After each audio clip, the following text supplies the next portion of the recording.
नमः श्री सरस्वत्यै नमः श्री गुरुभ्यो नमः भक्तुलारा व्यासप्रोक्त भागवत महापुराणం యథాతథంగా చెప్పుకున్నాం. ప్రతి శ్లోకం దాని అర్థం.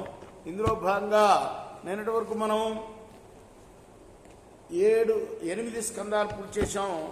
9వ స్కందంలో ఉన్నాం. 9వ స్కందాన్ని మనం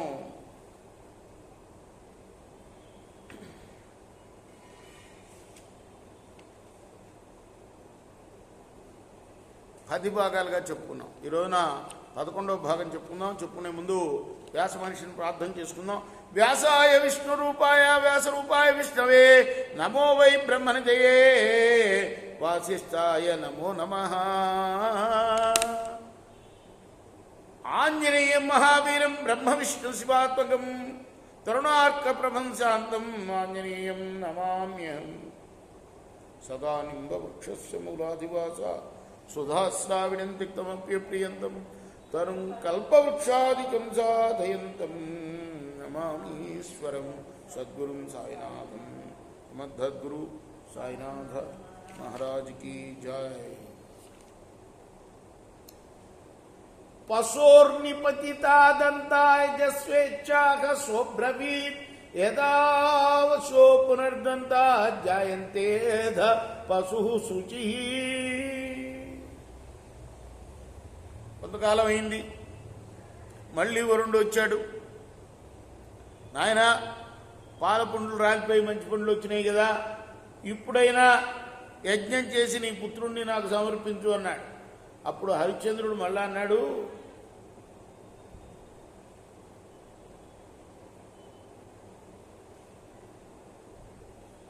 పాల పండ్లు ఊడిపోయాయి కదా, ఇప్పుడైనా యజ్ఞం చేసి అప్పించు అంటే అప్పుడు ఏమన్నాడయ్యా అంటే, మళ్ళీ దంతాలు వస్తేనే కదా, దంతాలు లేకుండా యజ్ఞ పశువుగా అర్హత ఉండదు అని సమాధానించాడు. పునర్జాతాస్వేతి సప్రత్యాహాద సోబ్రవీత్ సా నాహికో యదా రాజన్ రాజన్యోద పశు శుచి. దంతాలు వచ్చిన తర్వాత మళ్ళీ వచ్చాడు వరుణుడు. ఏమయ్యా, ఇచ్చిన మాట ప్రకారం యజ్ఞం చేసి ఆ యజ్ఞంలో నువ్వు నీ కొడుకుని నాకు సమర్పించు అన్నాడు. అప్పుడు మళ్ళీ హరిశ్చంద్రుడు అన్నాడు, క్షత్రియ పుత్రుడు వీడు ఆయుధం ధరించిన తర్వాతనే యజ్ఞ పశువు అవటానికి అర్హత పొందుతాడు వేదం ప్రకారం అన్నాడు. ఇది పుత్రానురాగేణ శ్రేయంత్రిత చేతసా కాలం పంచయితార్థం తం ఉక్తో దేవస్తమైక్షత. ఈ విధంగా పుత్రునిపై గల మమకారంతో హరిశ్చంద్రుడు ఆ స్నేహపాశం నుండి బయటపడలేక ఎప్పటికప్పుడు కాలయాపన చేస్తున్నాడు. హరిశ్చంద్రుడు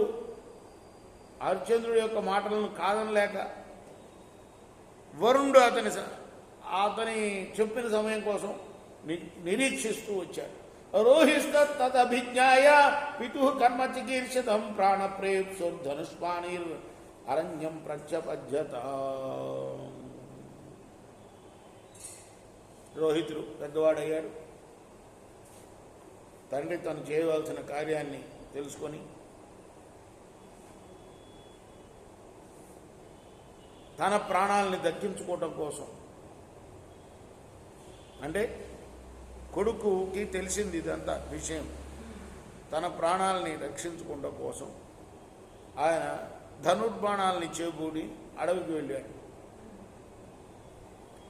పితరం వరుణగ్రస్తం శ్రుత్వా జాత మహోదరం రోహితో గ్రామమేయాయ తమింద్ర ప్రచక్షేత భూమే పర్యటనం పుణ్యం తీర్థక్షేత్రం చేవినం రోహితాయది సచక్రా సోప్యరణ్యే వసత్ సమాం.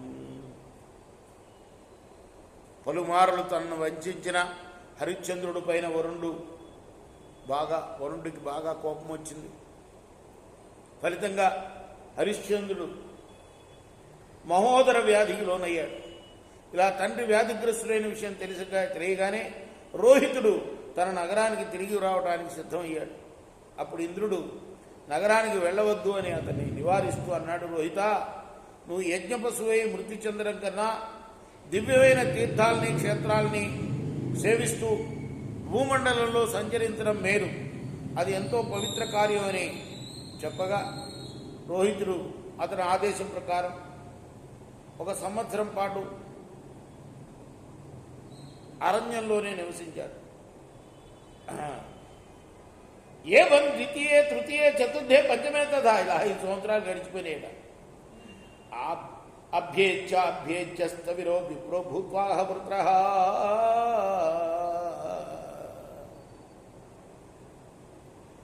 ఎప్పటికప్పుడు ప్రతి సంవత్సరం వెళ్ళాలనుకుంటున్నాడు. ఎప్పటికప్పుడు ఇంద్రుడు వస్తున్నాడు, అతని ప్రయత్నాలను ఆపు చేస్తున్నాడు. షష్టం సంవత్సరం తత్ర చరిత్వా రోహితపురీ ఉపవ్రజన్న జీగాత్తాద్ అక్రీణాన్మధ్యమం సుతం.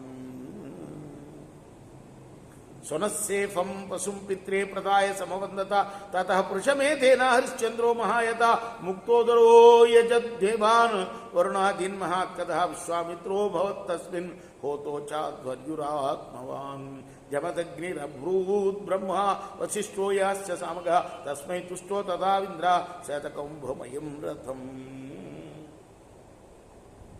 6వ సంవత్సరం కూడా రోహితుడు అరణ్యంలోనే సంచరించు గడిపాడు. ఆ తర్వాత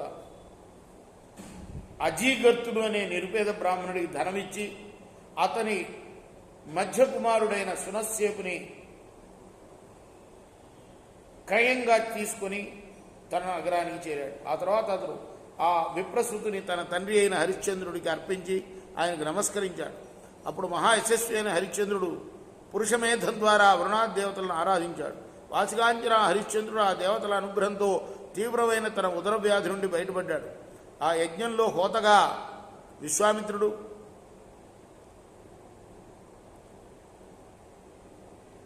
అధ్వర్యుడిగా అంటే హోత అని ఋగ్వేదానికి ప్రతినిధిగా ఉన్నవాడిని హోత అంటారు.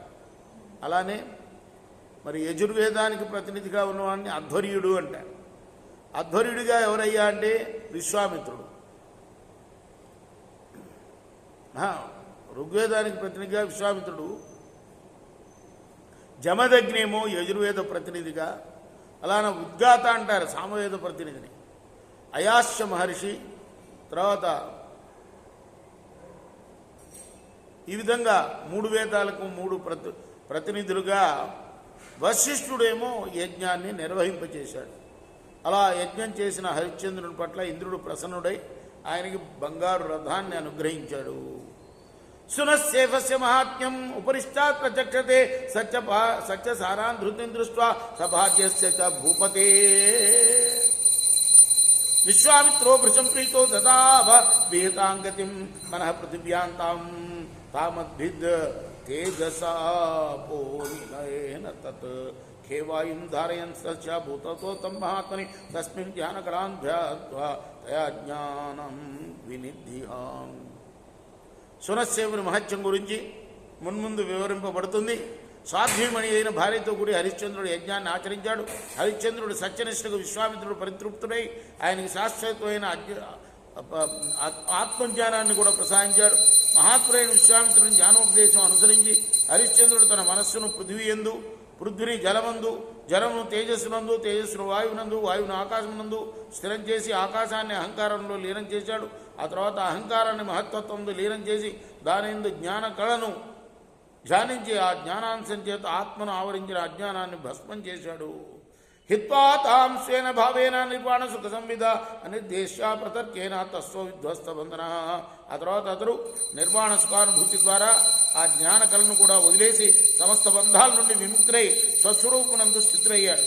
అది అనిర్వచనీయము, అనూహ్యము కూడా. ఇది శ్రీమద్భాగవతే మహాపురాణే పారమహంస్యాం సంహితాయాం నవమస్కందే సప్తమోధ్యాయ. రేపు మనం మరి 8వ అధ్యాయాన్ని 12వ భాగంలో చెప్పుకుందాం. కృష్ణార్పణమస్తు.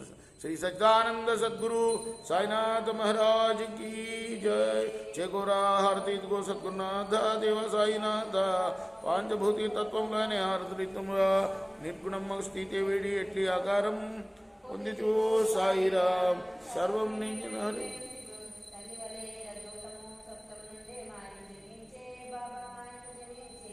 అమాయ నుండి వేరే మాయ ఏకీగా వచ్చే సప్తసాగరాలు నీకు క్రీడారంగములు బాబా క్రీడారంగములు.